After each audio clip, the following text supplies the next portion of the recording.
Ayan po mga kabida, sa magandang oras po sa lahat. Welcome po sa aking channel. Nako, tila gusto atang gumawa po ng kasaysayan po, mga kabida. Ito kung si Undersecretary Claire Castro po, okay? Ayaw ho niyang kumuha po ng abogado po mga kabida, para ho sa kanyang depensa po mga kabida, dito ho sa kinakarap niyang kasong libel, na isinampa po mga kabida ni Batangas 1st District Representative Leandro Leviste, Kung maalala po ninyo, sinampahan po siya ng kasong libel dahil doon ho sa pahayag daw ni Yussi Claire na si Congressman Leandro Leviste nagbenta daw ng prangkisa po, mga kabida, sa kanyang solar business. Alright? Ito, babasahin ko lang po, Ito kong article po mga kabida ng Batas PH po, Claire Castro ipagtatanggol ang sarili laban sa civil libel case ni Leviste. Ito po.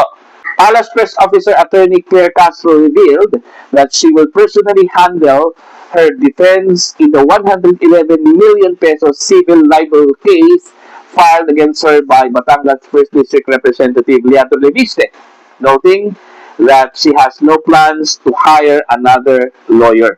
In an interview, Castro said she is ready to face the allegations and remains confident that she did not violate any law. Leviste filed a complaint in January accusing Castro of making defamatory and malicious statements in her blog related to the alleged sale of the franchise of a solar energy company. Ayan. Yun po, mga kabida, ayaw ho niyang kumuha po ng abogado po, At siya mismo ang magre-represent po mga kabida sa kanyang sarili sa korte. Okay? Kaya nasabi ko po kanina na gusto atang gumawa po ng kasaysayan po, Ito hong si Yussi Claire dahil iilan lang po mga kabida sa mga abogado po, sa kasaysayan po mga kabida na hindi po kumuha ng abogado para depensahan po yung kanilang sarili po sa mga kaso po nila, mga kabida. Dito kasi sa Pilipinas, mga kabida, pinapayagan po ng batas, itong akusado na hindi ho kumuha po ng sarili po nilang abogado po, mga kabida. Sila-sila lang po ang magre-representa po mga kabida sa korte, Batay po sa kasaysayan po, mga kabida, at batay po sa rules of court, Particular na po mga kabida, sa section 34, rule number 138 ng rules of court, na nagsasabi, ang isang parte ay maaaring mag-litigate personalmente o sa pamamagitan ng abogado, Yan po yung malinaw po, mga kabida. Okay? Now, sino-sino po yung mga abogado po, nung unang panahon po mga kabida, na hindi po kumuha po ng sarili po nilang abogado at sa halip, sila mismo ang dumepensa po sa kanilang sarili po sa korte, mga kabida. Batay po sa history po, mga kabida, hindi po lahat sila mga abogado. Meron pong estudyante, meron pong kapapasalan po ng bar, mga kabida. Merong mga abogado din, Eto. Ilan po sa kanila po mga kabida ay sina Ferdinand A. Cruz. Isa po itong student litigant, Okay? Si Ferdinand A. Cruz ay nagsampa ng mga kaso laban sa kanyang mga kapitbahay. At siya mismo ang nag-appear sa korte para sa sarili niyang kaso. Pinayagan ito dahil siya ay party po sa kaso at may karapatang mag-represent ng sarili, Pangalawa po mga kabida, okay? Isa pong abogado sa kasong dinidinig ng Korte Suprema, ngunit hindi po ito pinangalanan po, mga kabida. Sa isang kaso sa Korte Suprema, binanggit na ang respondent ay abogado at siya mismo ang nag-represent sa sarili niya sa proceedings, Pangatlo po, maraming mga abogado na nagsampa ng sariling petitions, may mga abogado rin sa Pilipinas na nagsampa ng sariling kaso o petisyon at sila mismo ang counsel. Halimbawa na lang po, ito si Oliver Lozano, Okay? Madalas po natin narinig po noon, ano, mga kabida. Madalas siyang personal na nagsampa ng impeachment complaints at petitions sa mga political cases, ano, mga kabida.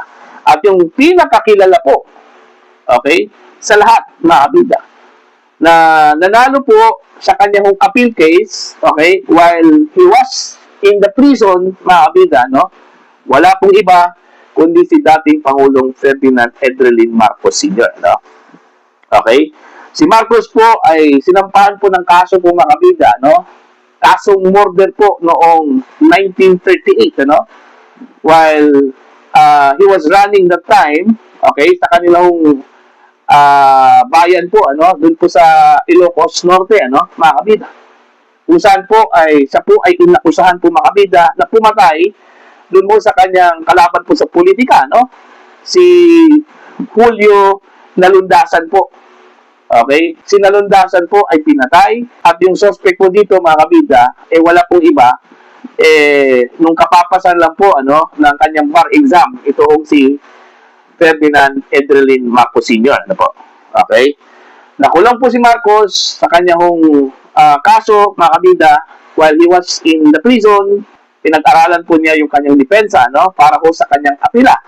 Alright? Umapila kasi ito, mga kabida, okay, sa Korte Suprema matapos po itong nahatulan po ng guilty, ano, doon mo sa kasong murder.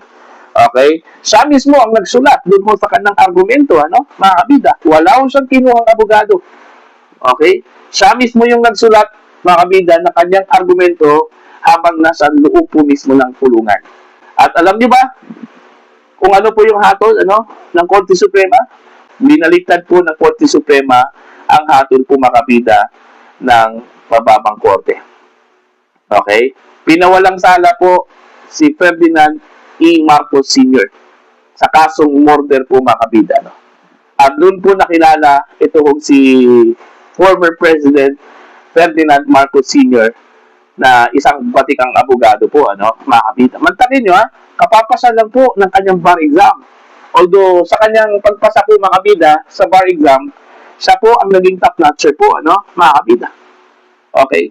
Kaya, doon po siya nakilala po, ano, at kilalang-kilala po bilang isang batikang abogado ito po si Marcos, ano, bago po siya naging Pangulo po ng Pilipinas, mga kabida. At ito ata ang gustong gayahin po, ano, ni Yussi Claire Castro, ano po, mga kabida, ano? Hindi mo siya kukuha po ng abogado at sa halip po, mga kabida, siya po ay magre-represent po sa kanya po sarili po sa korte, ano? Tingnan po natin kung kakayanin po ni Yussi Claire at mangyayari po yung history po, ano, na ginawa po, mga kabida, ni dating Pangulong Ferdinand Edrelin Marcos po, ano, mga kabida. Baka idol po ni Yussi Claire si dating Pangulong Marcos Sr., ano, mga kabida. Kaya ito po yung gagawin po niya. Alright? Pero good for her, ano, mga kabida. Okay? Ito po ay nagpapakita lang po, mga kabida, na kampante po siya sa kanyang kaso, ano. Mantakin nyo, ha? 111 million pesos po yung inihinging damages po, mga kabida, no, ni Congressman Leandro Leviste sa kanya, ano po. Okay, dahil sa panininampuri, okay, na ginawa daw ni Yussi Claire kay Congressman Leviste, mga kabida. Okay? Ito yung kasong civil libel.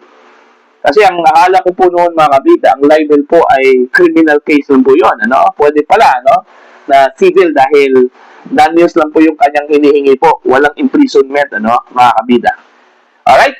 So, let's see. Titingnan natin to, ano. Abangan po natin ang susunod na kabanata po, ano, dito po sa kaso po ni Yussi Claire na isinampa po, mga kabida, ni Congressman Leviste laban sa kanya.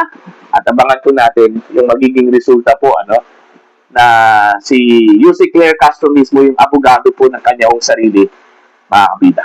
Para po sa inyong opinion at pananaw, please comment down. Sa mga hindi pa po subscriber po sa akin channel, please subscribe. Just click the subscribe button, click the notification bell, click all para updated po kayo, mga kabida, sa aking mga posts. Maraming salamat po sa inyo lahat.